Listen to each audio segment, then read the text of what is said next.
Apartment 44. Late one night, after finishing his shift at a small roadside cafe, Daniel walked home through the empty streets of his town. It was almost 2:30 a.m. The rain had just stopped, and the roads reflected the yellow streetlights like broken mirrors. Daniel worked every night, and normally he loved the silence, but tonight felt strange. As he passed an old apartment building, he noticed a little girl standing outside near the entrance. She looked around 8 years old, wearing a white dress that was completely soaked from the rain. She wasn't crying, she was just staring at him.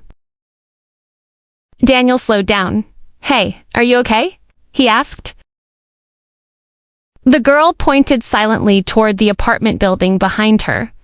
"My mom is waiting upstairs," she whispered. Daniel looked around. No cars, no people. The whole street was empty. "You shouldn't be out here alone," he said. "Which apartment?" The little girl raised one pale finger toward the top floor. Apartment 44. Daniel hesitated. Something about her voice felt wrong, almost like an echo.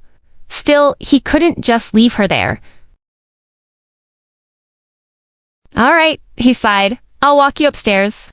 The elevator inside the building was broken, so they took the stairs. The lights flickered every few seconds, and the walls smelled old and wet.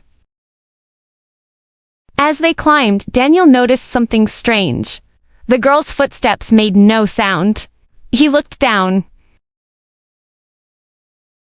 Her wet shoes should have left footprints on the dusty stairs, but there were none. Daniel stopped walking. The little girl kept climbing without him. "You coming?" she asked softly without turning around. Daniel forced himself to continue. By the time they reached the 4th floor, his heart was beating hard. The hallway was dark except for one weak light at the far end. Apartment 44 stood there with its door slightly open. The girl stopped in front of it. "She's inside," she whispered. Daniel looked at the door nervously. "Why don't you go first?" The girl slowly turned toward him and smiled. It wasn't a normal smile. It stretched too wide across her face. "My mommy doesn't like strangers," she said. Before Daniel could answer, the apartment door creaked open by itself. A cold air rushed out. Then he heard it.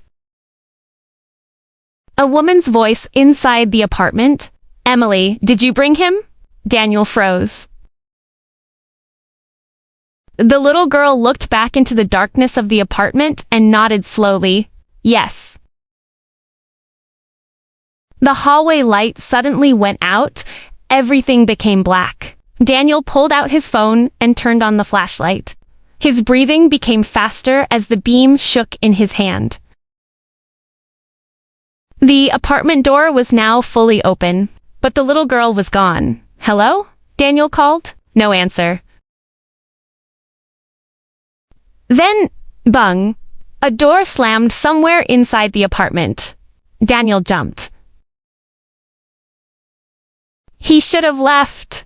Every instinct in his body screamed at him to run down the stairs and never come back. But curiosity pulled him forward. He stepped inside. The apartment smelled rotten, like wet wood and something dead hidden behind the walls. The flashlight revealed old furniture covered in dust. Cobwebs filled every corner. Nobody could possibly live there.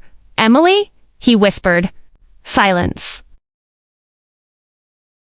Then he noticed family photos hanging on the wall.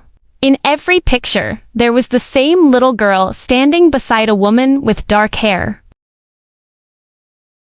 But in every photo, their faces were scratched out.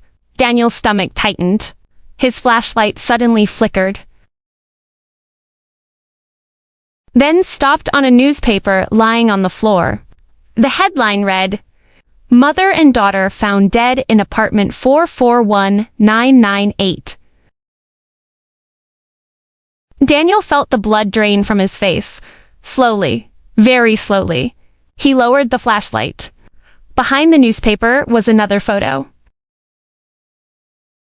This one wasn't scratched. It showed the little girl, standing beside a tall man. Daniel stared at the man's face. Then his heart nearly stopped. It was him, or someone who looked exactly like him. The flashlight went out. Complete darkness swallowed the room. Then, directly beside his ear, he heard the little girl whisper, "You came back."